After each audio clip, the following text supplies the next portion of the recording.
Bonjour et bienvenue sur cette vidéo où je vais vous présenter un projet sur lequel je bosse depuis déjà un petit temps. Ce projet en fait consiste à établir un pipeline pour des artistes 3D qui travailleraient en solo sur des projets perso.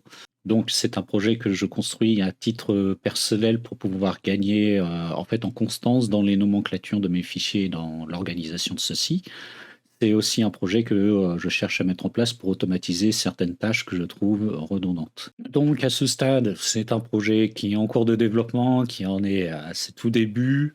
En plus de ça, ce projet, je le fais aussi pour, de mon côté, apprendre à coder en Python, mais aussi pour en apprendre un peu plus sur, le format USD. Donc, à ce stade, c'est pas encore parfait, c'est même très loin de l'être. Il y aura encore beaucoup de défauts. Vous allez voir, c'est encore assez maladroit sur certains aspects, dans certaines interfaces. Il y a aussi pas mal de cas de figure qui sont pas du tout pris en compte. C'est un début, mais voilà, j'en suis quand même arrivé à un stade où j'estimais que ça pouvait être, quand même intéressant de vous le partager. Et c'est un petit peu le but aussi derrière cette vidéo, c'est de vous montrer à quoi ressemble ce projet-là et de vous le rendre disponible afin que vous puissiez l'utiliser de votre côté. Sans plus attendre, je vais vous faire un overview des outils qui existent là actuellement, un overview rapide, et après je vais vous montrer comment l'installer, où vous pourrez télécharger le fichier. Vous allez voir, il n'y a rien de sorcier. Présentation rapide des outils. Une fois que vous les aurez installés, vous aurez ce shelf-là en fait qui va apparaître dans Maya. Donc le shelf tuyau ligne. Donc tuyau ligne, c'est le nom du projet. Vous me direz ce que vous en pensez. Ça vaut ce que ça vaut. Chaque bouton ici correspond à un outil qui va être utile du coup pour Pipeline. Le premier, c'est cette fenêtre-là qui va nous servir à créer la colonne vertébrale du projet. Ce deuxième outil, c'est un asset librairie, donc assez classique pour pouvoir ouvrir rapidement les fichiers sans pour autant avoir à naviguer via le menu habituel du OpenScene. Vous avez un sanity check qui est disponible. Vous avez un tracker intégré dans Maya qui vous permettra de tout simplement de traquer l'avancée de votre projet. Et dans cette portion-là, c'est des trucs qui sont, on va dire, plutôt propres à la scène de Maya, mais ce sont des petits outils qui permettent de créer automatiquement des groupes à la bonne nomenclature ou d'assigner des matériaux, pareil, avec une bonne nomenclature, mais le tout en un seul clic, sans avoir à se préoccuper de comment gérer tout ça. Petite pause dans la présentation du projet parce qu'à ce stade-là, j'ai oublié de préciser que l'ensemble des scripts n'allait être compatible qu'à partir de Maya 2024. Et même à terme, ce sera compatible qu'à partir de Maya 2025. Donc voilà, cette précision étant faite, la présentation peut reprendre.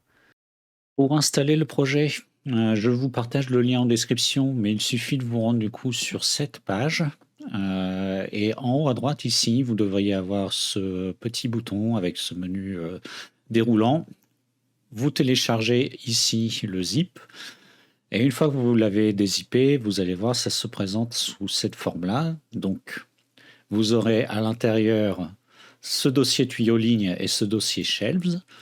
Le dossier tuyau ligne contient en fait tous les scripts du coup qui sont nécessaires au bon fonctionnement de l'ensemble. Donc, ce dossier-là, vous le copiez-collez intégralement dans le répertoire script de votre Maya. Donc le répertoire script, généralement, qui va se trouver quelque part dans un dossier utilisateur, document Maya, et après vous aurez la version de votre Maya. Et pour le shelf, vous avez juste à vous rendre à l'intérieur, vous copiez-collez le fichier en question, et celui-là, vous allez dans du coup votre version de Maya, dans de mémoire préférences, shelves, et vous pouvez le copier-coller. Donc dans mon cas, il est déjà là. Et à partir de là, rien de plus simple. Si tout fonctionne correctement, vous devriez avoir ce shelf-là qui s'affiche et lorsque vous cliquez sur un bouton, vous devriez avoir une interface qui s'ouvre. Voilà, maintenant je vais passer à la présentation de chacun des outils un peu plus en détail et je vais essayer d'être le plus synthétique possible, mais je vais vous expliquer aussi quelle est la logique du pipeline que je cherche à mettre en place. Donc vous allez voir, il n'y a rien de révolutionnaire, je ne réinvente pas la roue, mais j'essaye de faire en sorte que ce soit simple, au moins pour moi. Donc à voir si ça pourra vous bénéficier. Très bien, maintenant je vais vous présenter plus en détail les outils et pour ça on va commencer par le commencement à savoir du coup cette première icône. Cette première icône permet de créer en fait ce que j'appelle moi du coup la colonne vertébrale du projet. Donc ce qui va nous intéresser ici en priorité, ça va être d'abord la première partie de cette interface-là. Pour créer un nouveau projet, du coup, vous pouvez d'abord cliquer ici, sélectionner le dossier dans lequel vous voulez ranger votre projet. Donc là, pour l'exemple, je vais appeler ça test script. Voilà, vous voyez que j'ai déjà créé 2 projets en avance, exemple A, exemple B. Je vous les montrerai plus tard. Mais là, pour le moment, c'est juste, je sélectionne ce que j'appelle le dossier parent. Et après, je donne le nom du projet. Donc là, dans ce cas-là, je vais l'appeler exemple C. Et quand on clique sur Create Project, on a juste ce petit pop-up qui va nous informer que c'est bien le cas. Et concrètement, qu'est-ce qui s'est passé? Si je vais du coup dans mon test script, là j'ai un dossier supplémentaire qui a été créé avec à l'intérieur du coup ce que j'appellerais effectivement la colonne vertébrale du projet. Donc pour vous expliquer très rapidement comment je pense le pipeline donc, avec ces dossiers-là, la partie pré-prod, elle, à terme, sera vouée à accueillir du coup toute la partie design et la partie, on va dire, animatique, storyboard animatique du projet. Mais là, actuellement, je ne me suis pas encore concentré sur cette étape. Je me suis surtout concentré sur l'étape 0.10 et 0.20. J'ai un début de 0.30. L'étape 0.10 qui s'appelle proxy. Pourquoi s'appelle-t-elle proxy? C'est tout simplement pour rejoindre une notion que l'on trouve dans les USD. On a une notion de proxy et de render. Le proxy, c'est ce qui va s'afficher dans le viewport. Le render, c'est ce qui va s'afficher au rendu. Donc l'étape de proxy consiste tout simplement à modéliser, on va dire, à la plus basse définition, avec le moins de détails et le moins d'arborescence possible, la scène qui nous intéresse. Vous allez voir dans la suite du pipeline que j'ai établi, c'est peut-être la scène la fondatrice la plus importante, parce que derrière, après une fonction de publish, vous allez voir que à partir de cette scène, ça va créer automatiquement tous les assets individuellement et ça va déjà les organiser dans les futurs dossiers à venir, donc notamment dans le dossier mode surf. Ce fameux dossier mode surf, en fait, lui, il sera voué à accueillir tous les assets individuellement, vous allez voir, ainsi que leurs textures. Donc je vais vous présenter la suite du déroulé du workflow tel que j'imagine. Donc pour ça, on retourne à nouveau sur le petit, sur la première icône et on va passer à la deuxième partie, ici, le Create Asset. Donc le Create Asset, vous allez voir qu'ici, il y a un menu déroulant qui indique PRX. Donc PRX, c'est pour la scène proxy. PRP, c'est pour une scène props. Mais là, ce qui va nous intéresser, c'est la partie proxy. Et je vais lui donner un nom au hasard, que je vais appeler test. Je vais cliquer dessus et on constate que dans Maya, on est là actuellement dans une scène qui s'appelle PRX underscore test A underscore 001. Donc, j'ai déjà un fichier Maya qui s'écrit à la bonne nomenclature. Et à l'intérieur, on a ce que moi, dans les scripts, j'appelle le groupe maître.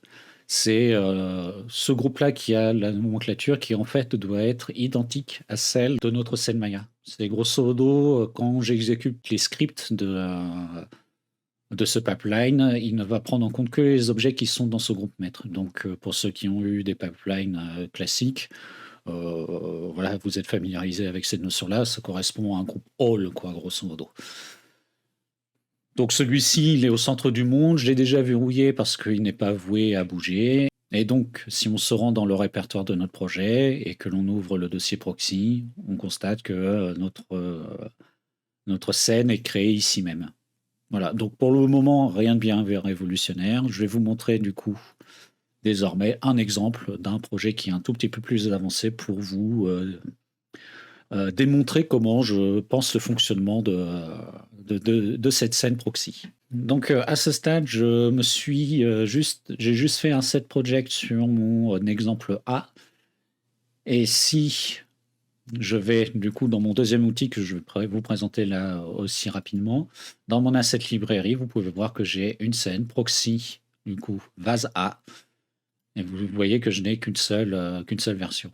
Donc cet outil-là, il n'a rien de révolutionnaire. Vous voyez qu'en haut, il a aussi une fonction de recherche, donc pour tous les assets présents, pour les scènes proxy, pour les sets qui plus tard seront créés et pour les props qui plus tard seront créés. Là, vous constatez qu'actuellement, je n'ai aucun props de créer, par exemple. Vous avez des boutons qui sont assez classiques. Donc, ce bouton-là permet d'ouvrir la scène. Ce bouton-là permet de créer une référence de la scène que vous avez de sélectionner ici. Et ici, vous avez une fonction de sauvegarde incrémentale. Petite note, ici j'apporte une distinction entre les fichiers Maya et les fichiers USD. À ce stade-là, pour les proxys, il n'y a pas encore de fichier USD qui sera créé. Ça concernera les étapes futures. Donc là, je vais ouvrir ma scène proxy. Et on voit que ça ressemble à ça. Et donc, dans mon groupe ProxyVaz, on voit que j'ai une série de groupes que j'ai créés pour chaque props à l'intérieur. Donc, comment ça se présente? Déjà, en termes de modélisation, comme je disais, c'est la partie proxy, c'est la partie que moi je conçois comme étant low poly. C'est vraiment fait pour garder la scène la plus légère possible. Si vous regardez l'arborescence que j'ai établie, on a le nom du props en question, donc avec son préfixe PRP_bol_A, par exemple, pour celui-ci. En dessous, on a encore un autre dossier, un autre groupe du coup qui s'appelle proxy_bol_A, et enfin celui-ci contient la modélisation. Plus tard, il y aura un dossier render_bol_A qui sera présent dans la scène. Mais pareil, je vais vous montrer, vous verrez l'intérêt plus tard du coup.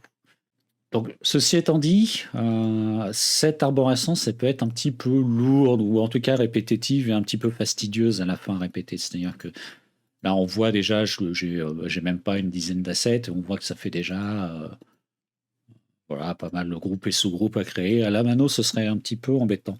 Et c'est la raison pour laquelle, du coup, j'ai créé cet outil qui se trouve ici. Cet outil, lorsque je l'ouvre, il crée cette interface qui est vraiment toute simple. Et lui, ce qu'il fait, donc je vais par exemple le nommer test.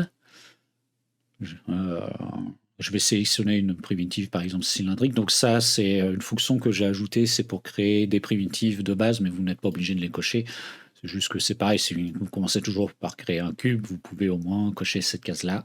Et donc ce qui va se passer lorsque je clique sur Create, j'ai ici un dossier propre test qui s'est créé, avec déjà à l'intérieur la bonne nomenclature pour les dossiers. Et là, vous avez un nom par défaut qui est établi pour votre modélisation.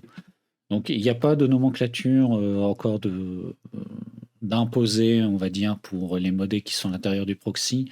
Par défaut, je mets le préfixe low pour indiquer que c'est une modé low.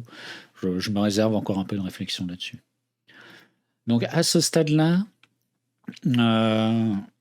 le gros point de rigueur qu'il faut respecter, le premier gros point de rigueur qu'il faut respecter, c'est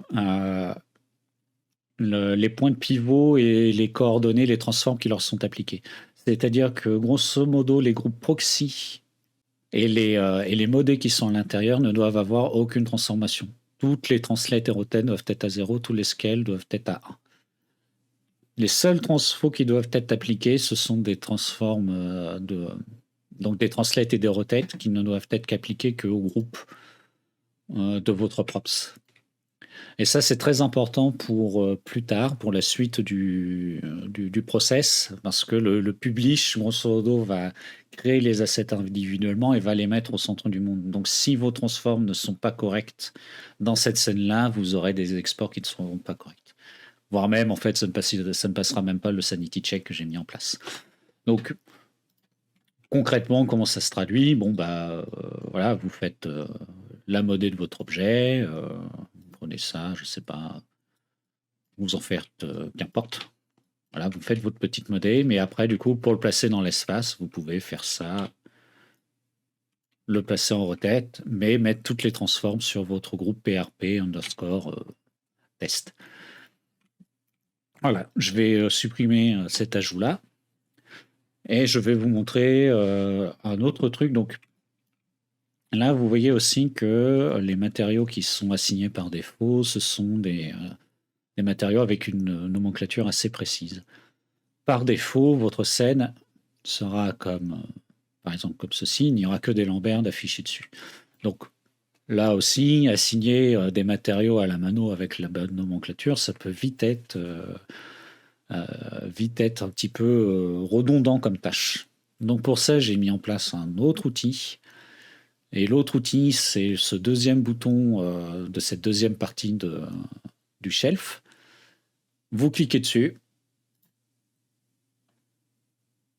Et voilà. Derrière, il n'y a plus rien à faire. Ce qui va se passer, c'est que quand vous allez du coup regarder la nomenclature, elle va se faire donc avec le préfixe USD-prev et le nom du props. Et vous voyez que chaque props va avoir son propre matériau d'assigné. Donc derrière, vous voyez, vous pouvez changer les couleurs, les rendre, voilà, les personnaliser pour rendre votre scène un peu plus lisible. Donc, admettons que là, dans votre scène, vous ayez maintenant tous les éléments qui soient modélisés. Donc, vous voyez que la rigueur, elle s'installe, je l'installe surtout au début, y compris, on va dire, dans le dépouillement de la scène. C'est-à-dire qu'à ce stade-là, c'est très important que vous ayez déjà tous vos éléments modélisés en low poly. Et du coup, je vais pouvoir vous montrer désormais la suite. Et la suite, elle se passe ici. Vous avez cette interface-là avec un sanity check. Donc le sanity check, je vais pas vous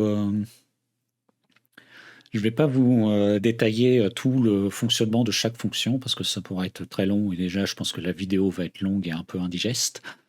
Donc lorsque je clique sur Sanity, il y a chez moi un bug de viewport, mais pas de panique. Si vous sélectionnez tout, vous voyez que ça se passe bien. Mais grosso modo, le sanity check, c'est quelque chose d'assez classique. Si c'est vert, ça marche bien. Quand c'est gris, ça c'est quelque chose que je réglerai dans les itérations à venir. Mais quand c'est gris, ça veut dire que ça ne concerne pas votre scène là actuellement. Et quand c'est rouge, là, ça veut dire qu'il y a une erreur. Quand il y a une erreur, vous pourrez cliquer sur le bouton, les points d'exclamation, et derrière, ça va vous afficher un en report. Je vais vous montrer un exemple vite fait. Par exemple, je vais faire une faute ici de frappe. Admettons que ma nomenclature, donc admettons que ma nomenclature ne soit pas correcte. Derrière, je fais un sanity. Ah, il me met un message d'erreur. Je clique sur le point d'exclamation. Il y a une petite description de l'erreur. Donc j'ai essayé d'être le plus clean possible en anglais. C'est pas dit que ce soit le cas.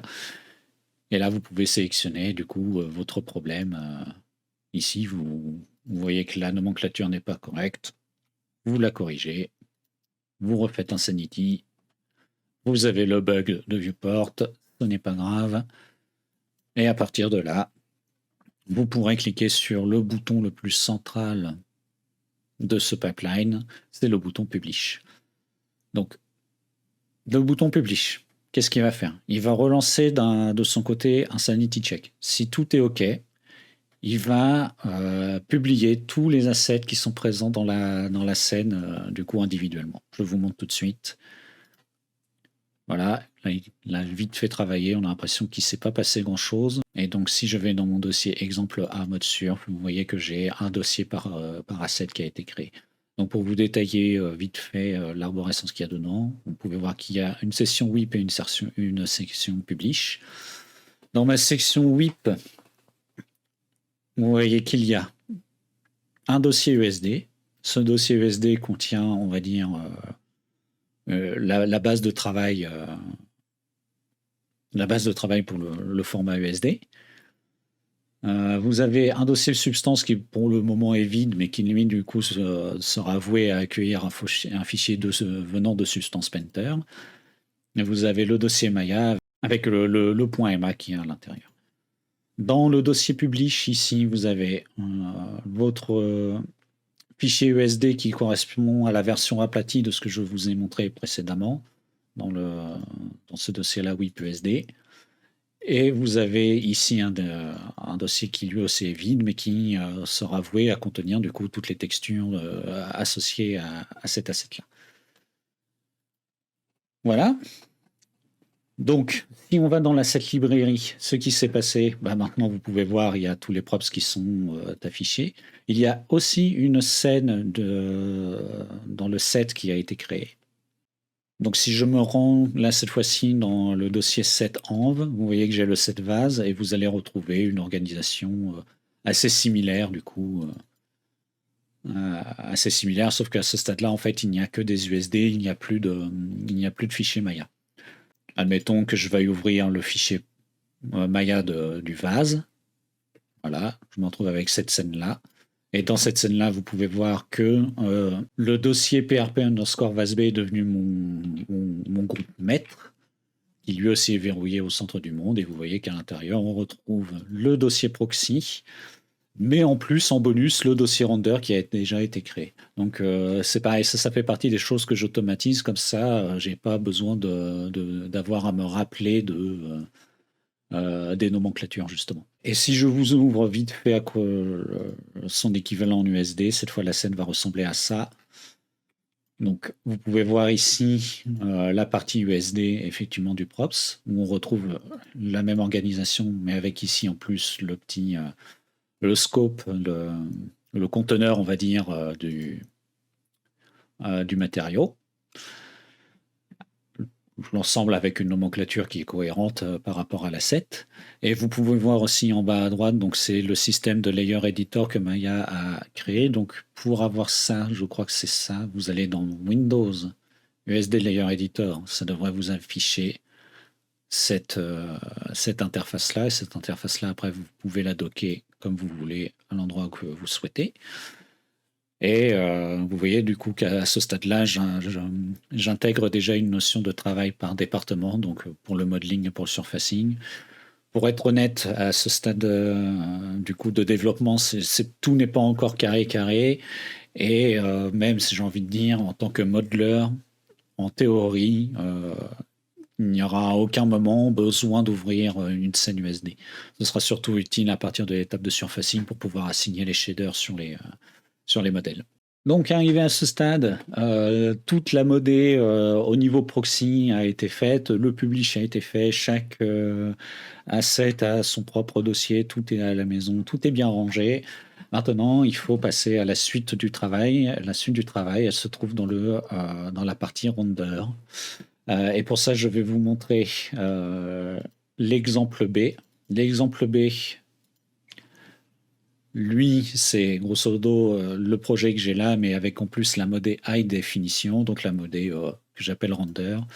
Et je vais vous ouvrir pour ça la la première scène qui vient, voilà, ce bol-là par exemple. Et ce bol-là, vous pouvez voir que dans l'arborescence ici, on a d'un côté, du coup, le proxy qui lui n'a pas bougé, j'ai mon bol qui est en basse définition, et j'ai ici le render qui lui va être avec beaucoup plus de détails. Donc, cette étape-là, il n'y a rien de bien magique, hein. C'est juste, à partir de là, il n'y a plus trop de réflexion en fait à porter. Toute la réflexion, on l'a portée sur la scène proxy. Donc là, il suffit juste de faire la modée avec plus d'éléments. Pareil, ce modèle-là, lui, va avoir un matériau qui a une nomenclature assez spécifique. Donc lui, ça va pas être USD Preview underscore bol A, ça va être mat underscore bol A. Et pour pouvoir l'assigner automatiquement, c'est pareil. C'est ce bouton-là qui va faire le travail de son côté. Donc je vais vous faire une démonstration. Je vais lui assigner un Lambert. Et si je clique sur ce bouton-là, c'est pareil. Il n'y a même pas besoin de réfléchir. L'assignation se fait automatiquement sur l'objet, la nomenclature est déjà bonne. La couleur, je n'y touche pas parce que c'est la partie qui va apparaître entre guillemets dans le rendu, mais du coup à ce stade-là, on n'est pas encore passé par Substance Painter. Une fois que vous avez terminé votre modé high, vous pouvez repasser du coup par le sanity check. Le sanity check, vous regardez donc toujours le même principe, c'est juste que pour rappel encore, hein, quand c'est gris, ça veut dire que ça ne concerne pas la scène qui est en cours. Donc là, notamment, ce qui est en gris ici, ça concerne surtout la scène proxy. Là, on est dans une scène de props. Et une fois que votre sanity check est bon, vous faites un publish. Et le publish, par exemple, je vais prendre, là, je suis sur le vase A, donc je vais regarder ceci. Le publish se passe comme tel. Alors là, vous vous dites, mais où est passée ma modèle iPoly? Ben, ça rejoint tout simplement la notion de proxy de render. Donc là, dans le viewport, actuellement, il n'y a que le proxy qui est affiché. Si je le décoche, rien ne s'affiche. Si j'affiche le render, vous avez votre modèle iPoly. Et même du coup, pour aller au-delà de ça, je vais vous faire une démonstration très rapide. Là, dans le viewport, je n'ai que le proxy d'afficher. Je vais vous ajouter vite fait une lumière de base, là, juste pour qu'on y voit quelque chose. Et vous voyez que si je lance en rendu render, voilà, là c'est le rendu high poly qui s'affiche. Donc ça permet tout simplement de garder un viewport qui sera léger. Donc bon, là, mon exemple, il n'y a rien de vraiment lourd, mais imaginez une scène qui serait beaucoup plus complexe. Ça peut déjà apporter une petite optimisation qui serait le bienvenu. Et donc du coup, pour vous montrer ça dans le set complet, ça donnerait ça. Donc là, pareil, je vais créer une lumière vite fait juste pour qu'on voit un peu le résultat. Et vous voyez que d'un côté, on a dans le viewport le proxy, et quand on lance le rendu, on a les high poly. Ok, donc petite explication aussi de la scène 7 là, que je vous ai ouvert du coup ici. Ce qui se passe en fait, c'est que lors du publish de la scène proxy, il y a une scène de 7 du coup qui va se créer automatiquement. La scène de 7 elle est présente ici dans le 037 env, et si vous regardez, il n'y a que du coup des fichiers USD qui sont présents à l'intérieur. Concrètement, en fait, qu'est-ce qu'elle fait cette scène 7 là? Vous pouvez voir du coup sur cette interface-là de l'USD Layer Editor qu'il y a cette organisation des fichiers USD. Donc on a le layer principal et 2 sublayers. Et si on regarde le sublayer de la scène assembly, et que vous regardez vite fait le script editor, donc sans trop m'attarder là-dessus, si vous regardez en fait le détail, ce que vous pouvez voir dans ces lignes de code, c'est qu'en fait, il appelle en référence les props, donc pour être plus précis, du coup, les fichiers USD publish des props que vous avez créés précédemment. Et en fait, ça correspond grosso modo à un système de référence tel qu'on est habitué dans Maya. Hein. C'est-à-dire que si à un moment vous travaillez sur vos props, que vous en modifiez la modélisation par exemple, cette scène-là va appeler en référence automatiquement les assets en référence, et du coup toute modification sera répercutée automatiquement là-dessus. À noter aussi que j'ai créé une scène que j'ai appelée layout underscore vase A, enfin une scène, un fichier USD que j'ai appelé layer vase A, et ça c'est tout simplement le layer sur lequel, à terme, donc dans la suite du pipeline, que j'ai pas encore travaillé à ce stade, hein, mais c'est là-dessus où on pourrait enregistrer, par exemple, les informations, des modifications, par exemple, de transform qu'il y aurait sur nos assets. Et donc ça, concrètement, à quoi ça ressemble? Là, pareil, je vous fais vite fait un sprint to script editor. Si vous regardez vite fait, vous voyez qu'il n'y a pas beaucoup d'informations qui est contenue sur ce layer-là du SD. Vous voyez juste qu'ici, on a des nouvelles transforms qui ont été appliquées. Donc là, notamment la translate que j'ai fait vite fait sur cet objet. Et ça fait partie des avantages, entre guillemets, de l'USD, c'est-à-dire qu'on peut avoir un truc, une méthode de travail qui est non destructive. C'est-à-dire que ce travail que j'ai fait sur ce layer-là, par exemple, derrière, je peux le mute. Et si je le mute, je me retrouve avec mon ancien emplacement. Bon, tout ça, c'est une phase sur laquelle j'ai pas vraiment encore travaillé. Ça va venir, pas pour la prochaine édition, mais on va dire dans 2 ou 3 versions, on va dire, de ce projet-là. Mais voilà, vous avez déjà quelques éléments, on va dire, de réponse, quelques éléments de mes intentions à venir sur ce workflow. Voici le stade où j'en suis actuellement. Donc, en petit bilan, on va dire, de ce qui a été mis en place.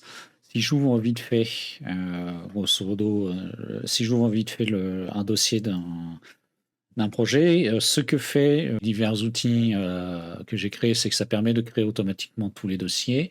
Il y a un système de publish à partir du scène de proxy qui permet de créer tous les dossiers de props qui se trouvent dans cette scène de proxy, ainsi qu'un publish d'un set qui va appeler en référence du coup tous les props en cours. Et l'ensemble est fait avec une assignation de matériaux qui sont déjà à la bonne nomenclature. Pareil pour tous les groupes. Donc le pipeline, lui, il est encore en développement. Vous voyez qu'il me reste encore énormément de travail. Toutefois, je vais quand même pouvoir vous montrer en teaser du coup un des outils qui sera présenté dans la prochaine vidéo, qui devrait arriver d'ici quelques semaines, je pense. C'est le premier outil que je mets en place dans Substance Painter, et qui ressemble pour le moment à ceci, mais bon, ça devrait aussi évoluer. Donc, il s'agit de cette interface-là. Et cette interface-là, donc je vais faire comme si là, il était tout nouveau. Il permet d'ajouter un projet sur lequel on travaille. Donc là, dans notre cas, c'était proxy. Je vais prendre l'exemple B, par exemple.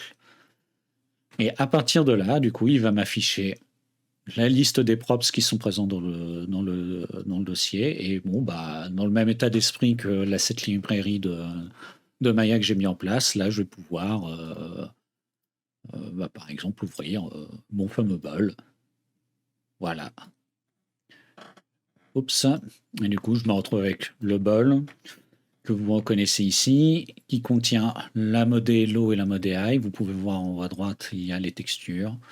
Bref, je vous présenterai tous ces outils-là en détail, qu'est-ce qu'ils font un petit peu aussi dans les backstage, parce qu'il se passe beaucoup de choses. Et voilà. Bon, j'espère que ce début de pipeline vous aura plu. Comme vous pouvez le voir, c'est quelque chose qui est en développement et qui est très très très loin d'être parfait, mais voilà, j'avance tranquillement là-dessus. Je découvre en même temps le Python. J'espère que certaines personnes seront tentées de le tester. Ne misez pas un projet sérieux et complet là-dessus, hein. Les outils sont encore très incomplets, mais voilà, ça peut peut-être pour des projets beaucoup plus modestes, déjà à ce stade-là, vous simplifiez un petit peu la vie. Je vous dis à la prochaine et je vous souhaite de passer un bon moment avec ces outils-là. Au revoir.